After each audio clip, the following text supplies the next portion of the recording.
है आप सभी लोगों का हमारे YouTube channel Magnus office skill में अकाउंटिंग की इस सीरीज में। आज का जो हमारा टॉपिक है वो इनकम टैक्स की आईटीआर से रिलेटेड है। तो आज हम जानेंगे कि जब आप आईटीआर रिटर्न फाइल करेंगे, यानी कि अपना अपना इनकम टैक्स रिटर्न फाइल करेंगे, तो आपने किन किन बातों को ध्यान में रखना है और ये चीज़ें होती क्या हैं। तो स्टार्टिंग से हम आप देखिए और एंड तक देखिए और समझिए, ताकि आप जब आईटीआर रिटर्न फाइल करें तो वहाँ पे कोई भी किसी भी तरीके की आपसे मिस्टेक्स ना हो। तो देखिए, आईटीआर एक ऐसा फॉर्म है जब आप अपनी रिटर्न इनकम की आप रिटर्न स्टेटमेंट गवर्नमेंट को देते हैं। तो कब देते हैं, तो उससे पहले हम जानते हैं कि आईटीआर रिटर्न फाइल किस में की जाती है। तो ये जो आईटीआर आप रिटर्न फाइल करते हैं उसके लिए जो गवर्नमेंट आप पे टैक्स चार्ज करती है, उस टैक्स को हम बोलते हैं इनकम टैक्स। इनकम टैक्स का मतलब है कि गवर्नमेंट कहती है कि जो अर्निंग करेगा वो थोड़ा बहुत अपनी अर्निंग में से टैक्स पे करेगा, बट उसके लिए भी गवर्नमेंट एक लिमिट फिक्स करते हैं कि अगर आपकी जो अर्निंग है वो इस लिमिट से ऊपर चली गई है तो ही आप टैक्स पे करेंगे।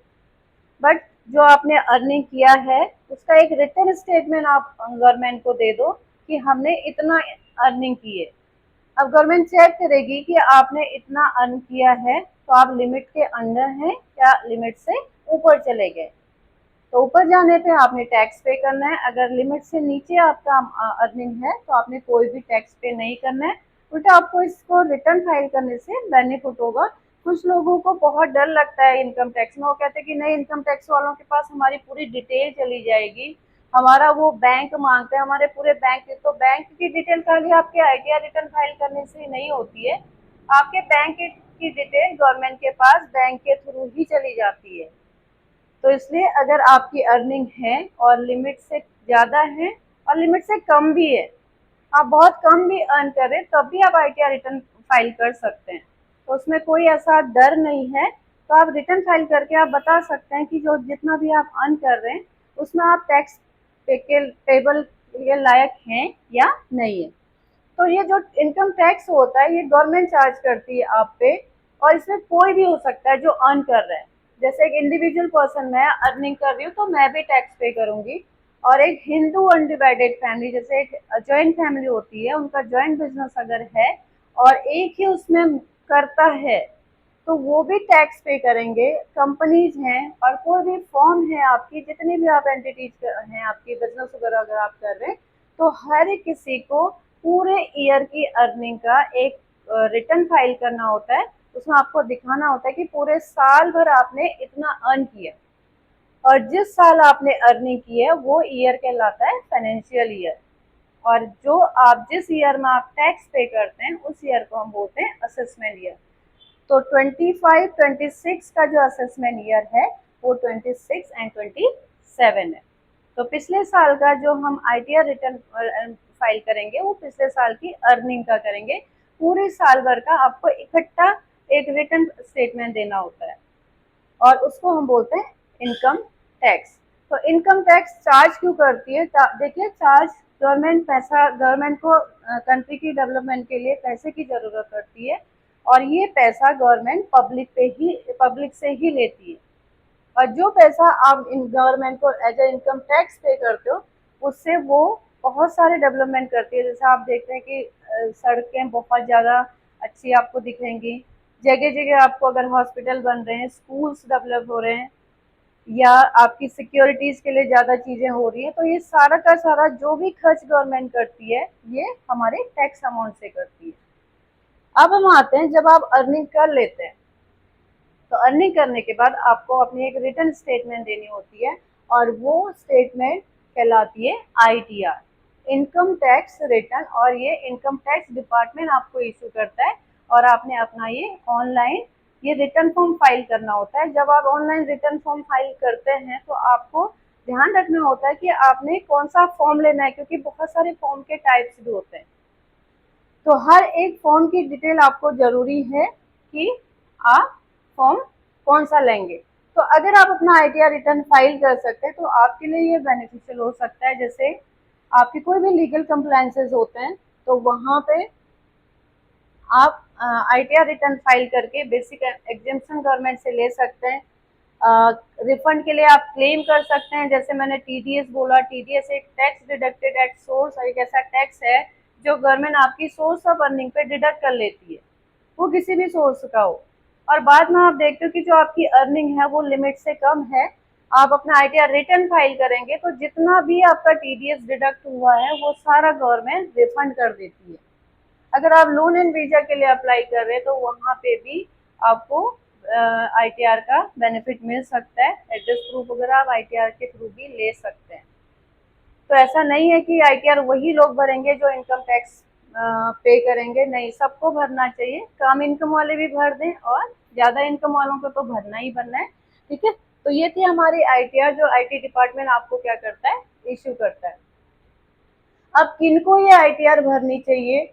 अब मैंने बोला कि गवर्नमेंट हमेशा एक टैक्स की लिमिट फिक्स करती है, चाहे वो डायरेक्ट टैक्स हो चाहे वो इनडायरेक्ट टैक्स हो। मैंने जीएसटी में भी आपको एक लिमिट बताई थी और वही लिमिट आपकी इनकम टैक्स में भी है। तो जीएसटी की लिमिट नहीं, इनकम टैक्स की खुद की एक लिमिट है, आगे हम पढ़ेंगे कि वो क्या लिमिट है। तो जो उस लिमिट को पार करते हैं उनको रिटर्न फाइल करना ही करना है। आईटीआर रिटर्न फाइल वो करेंगे ही करेंगे। आप किसी भी सोर्स से अर्निंग करें, वो सोर्स आपका सैलरी हो सकता है, वो सोर्स आपका बिजनेस हो सकता है, वो सोर्सेज आपका हाउस प्रॉपर्टी इनकम हो सकती है, कैपिटल गेन आपका हो सकता है। कैपिटल गेन का मतलब है कि कोई एसेट आपने खरीदी कम में है और बेच ज्यादा में दी है, तो भी आप टैक्स पे करेंगे। और इसके अलावा अगर आपके डिपॉजिट्स वगैरह हैं और आपको इंटरेस्ट मिल रहा है, तो वो जो इंटरेस्ट आपको मिल रहा है यानी कि आपकी जो अदर सोर्सेज इनकम है, तो उन पे भी आपको टैक्स पे करना यानी कि आईटीआर रिटर्न फाइल करना कंपलसरी है। अब जो चेंजेज आए हैं 2026 की आईटीआर में, ज़्यादा चेंजेस कुछ नहीं है। जैसे आपकी पिछली बार की जो आईटीआर थी सेम वही रहेगी। इस साल आपकी आईटीआर में कोई भी चेंजेस नहीं है। जो पिछले साल आपने जो देखा था आईटीआर रिटर्न फाइल करने में, सेम वही फॉर्म आपको मिलेंगे। जो भी चेंजेज आएंगे वो नेक्स्ट ईयर के टैक्स ईयर में आएंगे। इस साल आपने थोड़ा बहुत इसमें चेंजेस किए हैं, जिसमें आपका आईटीआर को सिंप्लीफाई कर दिया। यानी कि आपका जैसे हमें अगर कोई डिडक्शन दिखाना है तो उसके अंदर पूरी डिटेल आपको फिल करनी है। पर्टिकुलर एक कॉलम दे दिया, उसमें अपनी पूरी डिटेल्स आपने देनी है। एआईएस फॉर्म और 26 एएस को आपने कंपलसरी है कि आपने इन फॉर्म्स के बेस पे ही अपना इनकम टैक्स रिटर्न फाइल करना है। और नेक्स्ट हम आते हैं यहाँ पे। अब मैंने बोला जैसे 26 as and 26 as and AIS, तो ये दो फॉर्म्स मिलेंगे आपको। ये बाहर से आपको कहीं नहीं मिलेंगे, ना तो आपको ऑफिस वाले ये देंगे जहाँ पे आप जॉब करते हैं या जहाँ पे आप बिजनेस कर रहे हैं वहाँ से भी आपको ये कहीं से नहीं मिलेगा। ये जब आप अपनी आईटीआर रिटर्न फाइल करेंगे तो आपने अपने पोर्टल पे जाके, इनकम टैक्स के पोर्टल पे जाके जब आप अपना लॉगिन करेंगे तो लॉगिन करने के अंदर इनकम टैक्स रिटर्न फॉर्म के अंदर आपको दो फॉर्म्स मिलेंगे। एक होगा एआईएस और दूसरा होगा 26 एएस फॉर्म। तो जो आपकी जो इनकम टैक्स डिटेल आपने रिटर्न फाइल में देनी है वो इन फॉर्म्स के थ्रू देनी है। तो जो भी आपकी इनकम है वो यहाँ रिफ्लेक्ट होगी, यहाँ दिखाया गया होगा कि आपने कितना अर्न किया है, वो सारी डिटेल। अब आप अपने मन से अपनी इनकम टैक्स रिटर्न फाइल नहीं कर सकते। कुछ लोग क्या करते हैं, उनकी अर्निंग, टोटल अर्निंग है माना 10 लाख रुपया और वो टैक्स बचाने के लिए 5-6 लाख 5 लाख का ही दिखा दे रहे हैं। तो आपका फॉर्म तो उसको एक्सेप्ट कर लेता है, बट गवर्नमेंट उसको, आईटी डिपार्टमेंट उसको एक्सेप्ट नहीं करेगा, आपके पास इमीडिएट नोटिस आएगा। तो आपको जब भी अपना आईटीआर रिटर्न फाइल करना है तो देख चेक करना है अपना एआईएस फॉर्म। एआईएस का फुल फॉर्म होता है annual information statement. Annual information statement का मतलब है इसमें आपने टोटल जितना भी अर्निंग किया उसकी पूरी इंफॉर्मेशन इस फॉर्म के अंदर होगी। और 26 एएस के अंदर अगर आपका टीडीएस डिडक्ट हुआ है तो कुछ लोग 26 एएस के बेस पे अपना रिटर्न फाइल कर देते हैं, ये भी गलत है। क्योंकि इस स्टेटमेंट के अंदर केवल दिखाया जाता है कि आपने, आपका जो टीडीएस डिडक्ट हुआ है वही सोर्स दिखाया जाता है, ज्यादा इसके अंदर नहीं दिखाया जाता है। तो वहां पे आप 26 एएस को भी डाउनलोड करेंगे और एआईएस को भी डाउनलोड करेंगे, तब आप देखेंगे कि इस फॉर्म में आपकी इनकम कितनी है और इस फॉर्म में आपकी इनकम कितना दिखा रहा है। तो दोनों के बेस चेक करने के बाद इनको आप डाउनलोड करके रख लेंगे, और डाउनलोड करने के बाद इसके बेस पे आपने आईटीआर रिटर्न फाइल करना है। तो देखिए इसमें क्या क्या इन्फॉर्मेशन होती है आईटीआर जब आप रिटर्न फाइल करते हैं। तो जो एआईएस फॉर्म होगा इसमें सबसे पहले आपको दिखाएगा जितना भी आपके इंटरेस्ट इनकम है, एफडी सेविंग से जितना भी आपको आ रहा है, ये नहीं दिखा रहा होगा। अगर टीडीएस नहीं कटा होगा तो यहाँ पे नहीं दिखाएगा वो। तो जो आपकी एआईएस फॉर्म है वो इंटरेस्ट इनकम, एफडी और सेविंग का दिखाएगा। डिविडेंड इनकम, अगर आपने कोई शेयर्स खरीदे हैं तो उनका जो प्रॉफिट आपको मिला हुआ है वो डिविडेंड इनकम भी दिखाएगा। सेल और परचेज ऑफ प्रॉपर्टी, यानी कि जो भी आपने प्रॉपर्टी परचेज और सेल की है उसकी पूरी डिटेल भी दिखाएगा। सेल परचेज ऑफ शेयर्स, अगर आप स्टॉक मार्केट में इन्वेस्टमेंट कर रहे हैं तो उसकी पूरी डिटेल भी आपको एआईएस फॉर्म ही दिखाएगा। Bank account details and transaction, जैसे मैंने बोला कि आपको लगता है कि अगर आप आईटीआर रिटर्न फाइल करने में अपना एक बैंक देंगे रिफंड के लिए, तो बैंक आपके गवर्नमेंट आपके बैंक से सारी डिटेल निकलवा लेगी। नहीं, वहां से डिटेल नहीं निकलेगी आपकी, कहाँ से निकलेगी, यहाँ से। कौन से फॉर्म में आपके सारी चीजें दिखाएगा वो, एआईएस फॉर्म में। और कैश डिपॉजिट अबव 10 लाख, अगर आपने 10 लाख से ऊपर का कैश डिपॉजिट किया है वो भी आपका कहाँ से होना स्टार्ट हो जाएगा, फॉर्म एआईएस पे। और अगर आपने कोई हाई वैल्यू ट्रांजेक्शन किए, ज्यादा अमाउंट का ट्रांजेक्शन किया है, वो भी आपका एआईएस फॉर्म दिखाएगा। अदर इनकम, यानी कि कोई भी इसके अलावा कोई अदर सोर्सेज इनकम आपकी होगी, यानी कि ये जो स्टेटमेंट है ये रियल स्टेटमेंट है। तो आपने जो अपना आईटीआर रिटर्न फाइल करना है उसके लिए आपके पास सब पहले से ही एआईएस फॉर्म डाउनलोडेड होना चाहिए। और फॉर्म 26 एआईएस में क्या क्या दिखाता है, अगर आपका टीडीएस डिडक्ट हुआ है तो जो टीडीएस डिडक्ट हुआ है उसके अमाउंट को दिखाएगा, और कितना टीडीएस डिडक्ट हुआ उसको दिखाएगा। अगर टीसीएस कलेक्ट हुआ है तो टीडीएस एंड टीसीएस हैं जो आपके कलेक्ट एंड डिडक्ट होते हैं सोर्सेज पे। अगर आपने कोई एडवांस टैक्स पे किया है वो दिखाएगा। Self assessment tax, regular assessment tax, यानी कि यहाँ पे सारी चीजें refund issued by IT department, ये सारी की सारी चीजें आपका 26 एएस दिखाएगा। अब आपको समझ में आ जाएगा। देखिए आपकी जो रियल इनकम दिखा रहा है वो आपका एआईएस फॉर्म दिखा रहा है। तो जब भी आप आईटीआर रिटर्न फाइल करें तो ध्यान दें कि एआईएस को भी डाउनलोड करें और 26 एएस को भी डाउनलोड करें। इसी के बेस पे आप अपना आईटीआर रिटर्न फाइल करेंगे। आप देखिए जितने भी मैंने बोला कि हर किसी की अगर इनकम है तो उसको टैक्स पे करना ही करना है।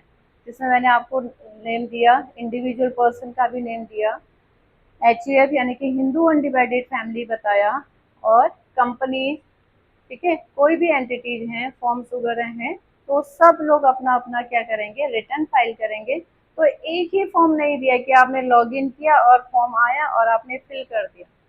तो सबसे पहले आपका काम है कि आप जब भी अपना आईटीआर रिटर्न फाइल करेंगे तो सबसे पहले आप अपना फॉर्म सेलेक्ट करेंगे कि कौन सा फॉर्म आपने फिल करना है।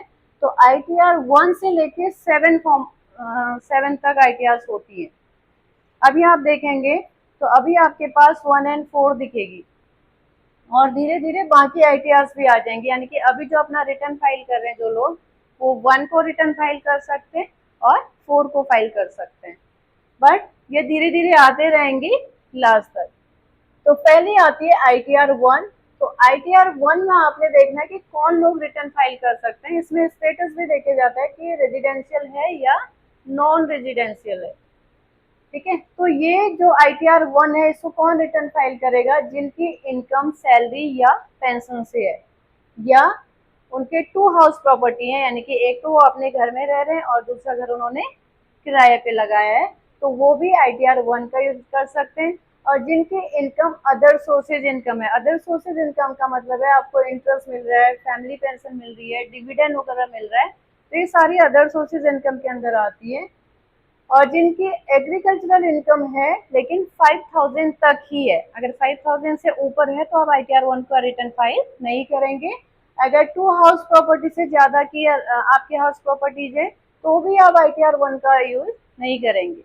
तो जो लोग इस कैटेगरी के अंदर आते हैं इनकम सोर्सेज के अंदर, तो वो लोग ITR 1 को सिलेक्ट कर सकते हैं। अब आता है ITR 2। तो ITR 2 किस कौन कौन फिल कर सकता है?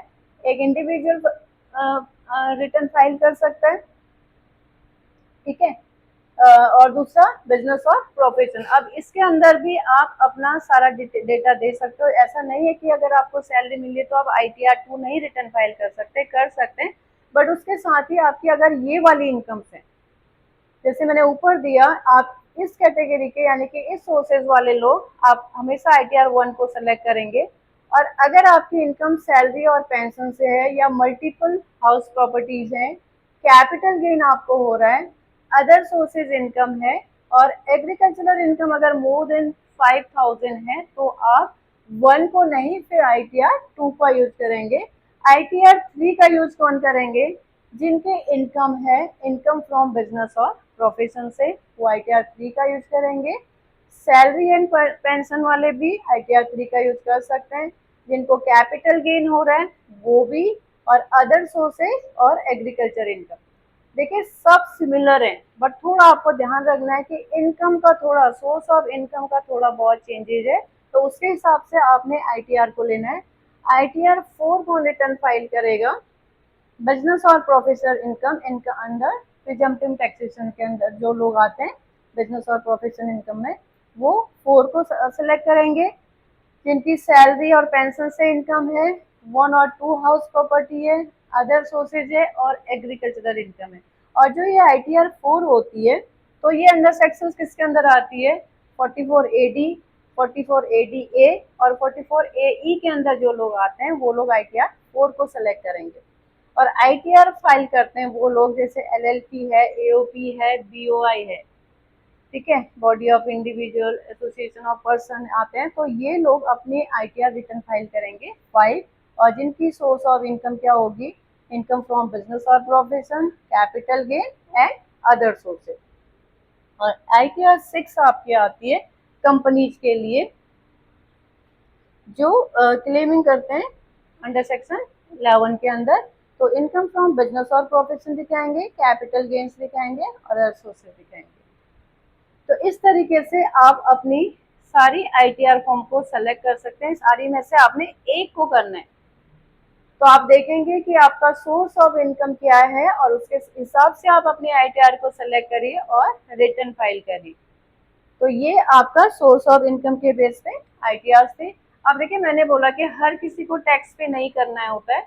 क्यों नहीं करना होता है? क्योंकि गवर्नमेंट हर एक चीज की एक लिमिट फिक्स करती है, और ये लिमिट भी गवर्नमेंट ही फिक्स करती है, हम नहीं फिक्स करते हैं कि हम अभी नहीं, हमारे पास इतना ही है, ये हम नहीं बोल सकते। तो गवर्नमेंट जो लिमिट फिक्स की है वो लिमिट के हिसाब से आपको अपना रिटर्न फाइल करना होता है। और अगर वो टैक्स की रेंज पे आप आ रहे हैं तो आप टैक्स पे करेंगे, अगर टैक्स की रेंज पे आप नहीं आ रहे तो आप टैक्स पे नहीं करेंगे। इसमें 2 टैक्स रिजीम दिए गए हैं, एक ओल्ड है और एक न्यू है।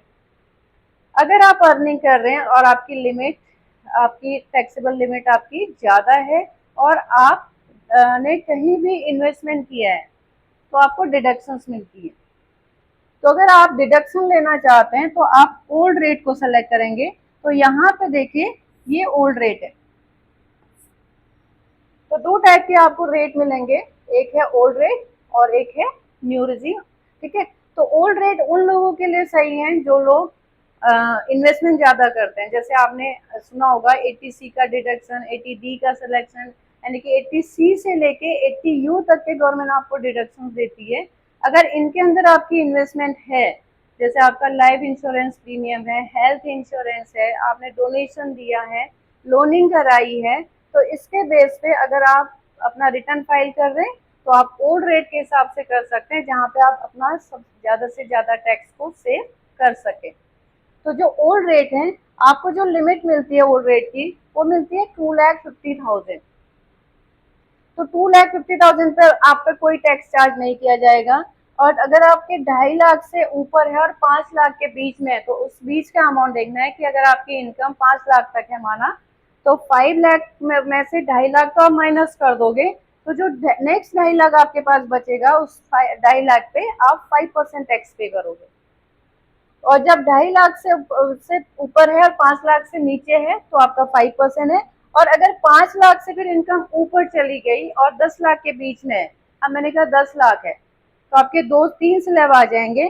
सबसे पहले आपने पहले स्लैब में 2.5 लाख को माइनस करना है, फिर नेक्स्ट 2.5 लाख पे 5% निकालना है, और नेक्स्ट 5 लाख पे आपने 20% निकालना है। और गवर्नमेंट कहती है कि अगर आप 10 लाख से ऊपर कमाओगे तो 10 लाख के ऊपर आपको 30% चार्ज होगा। ये नहीं कि अगर आपने बोला कि मेरी 12 लाख है तो 12 लाख का सीधे आपने 30% निकालना है, नहीं, आपने स्लैब वाइज चलना है।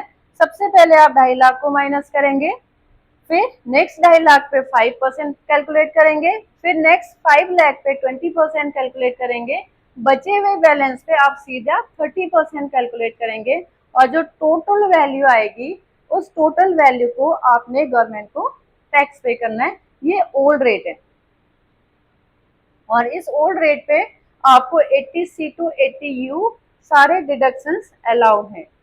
बट अगर आप अपना इन्वेस्टमेंट नहीं करते हैं तो आपको ओल्ड रेट को नहीं सेलेक्ट करना है, आपने किसकी तरफ जाना है, न्यू टैक्स रिजीम की तरफ जाना है। न्यू टैक्स रिजीम में 80C टू 80U का कोई डिडक्शन आपको अलाउ नहीं होगा, इसमें मिनिमम डिडक्शन अलाउ है। बट इसकी जो आपको स्लैब दिया गया है वो स्लैब चेंज कर दिया गया। देखिए सबसे पहले आप देखिए ओल्ड रेट में आपको 2.5 लाख के डिडक्शन थी, बट यहाँ पे सीधे सीधे आपको 4 लाख की एग्जेम्पशन दे दी है। यानी कि अगर मेरी इनकम 5 लाख है तो 4 लाख एक साथ मेरे को क्या मिल जाएगी, एग्जेम्पशन मिल जाएगी, यानी कि 1 लाख मेरा टैक्सेबल अमाउंट आएगा। ठीक है, और अगर मेरी इनकम 4 लाख 1 रुपया से ऊपर है और 8 लाख तक है तो मैं उसके बीच की यानी कि 4 लाख में 5% टैक्स पे करूंगी, और 8 लाख से फिर 12 लाख यानी कि 4 4 4 4 लाख का एक स्लैब बना दिया गवर्नमेंट ने। आप जितना स्लैब तक जाएंगे उतने तक आपने टैक्स को पे करना है, और लास्ट में सारा टैक्स पे करना, टोटल करना है, उतना आपका टैक्सेबल अमाउंट आ जाएगा। बट आईटीआर के अंदर आपने क्या करना है, अपनी पूरी इनकम डिटेल देनी है कि आपका इनकम इससे है, आपका इनकम इससे है। ये सारी कैलकुलेशन आपकी आईटीआर खुद करती है, बट आपको चेक करना आना चाहिए कि आपने जो अपनी इनकम डिटेल डाली है वो सही डाली है या गलत। तो यहाँ पे ये स्लैब रेट था, अगर आप ओल्ड रेट के हिसाब से करेंगे तो आप वहाँ पे अपने डिडक्शन दिखा सकते हैं। अगर आपने न्यू रेट से टैक्स रिटर्न फाइल किया है तो आप अपने डिडक्शन वहाँ पे शो नहीं कर सकते। एचआरए में लोग एग्जेम्पशन लेते थे, यहाँ आपको डिडक्शंस नहीं मिलेगी। ठीक है, तो आपको बट यहाँ पे आपका टैक्स रेट कम हो जाता है और आपकी एग्जेम्पशन लिमिट भी ज़्यादा हो जाती है। अब आप देखिए यहाँ पे जो मुझे यहाँ पे आपको बताना है, तो कुछ लोग बोलते हैं कि 12 लाख तक की इनकम एग्जेम्प्टेड है। 12 लाख तक की इनकम एग्जेम्प्टेड नहीं है। तो जो 12 लाख की जो आप एग्जेम्प्टेड इनकम बोलते हैं, 12 लाख की एग्जेम्प्टेड इनकम का मतलब है आपने टैक्स ही नहीं पे करना है। यानी कि जो मैं 4 लाख और ये जो 2.5 लाख आपको बोल रही हूँ, इसका मतलब ये एग्जेम्प्टेड अमाउंट है, इतने तक तो आपने टैक्स पे करना ही नहीं है।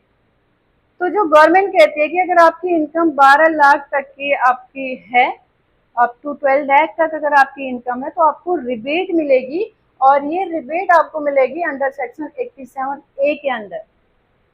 तो ये पिछले साल तक 25,000 थी, अब गवर्नमेंट ने इसमें क्या कर दिया, 60,000 की रिबेट आपको दे दी है। तो ये आपको रिबेट मिलती है, और ये रिबेट कैसे मिलती है अब आप देखिए, मैं आपको बताती हूँ। माना मेरी इनकम 12 लाख है और मैंने न्यू रिजीम को सिलेक्ट किया है,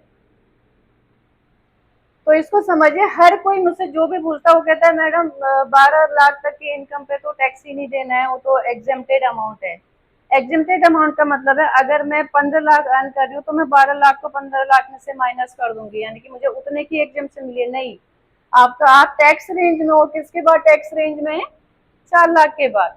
तो आप जब 12 लाख के इनकम तक जो आपका टैक्स बनता है वो 60,000 तक का मिलता है, यानी कि आपको 60,000 की रिबेट मिल जाती है।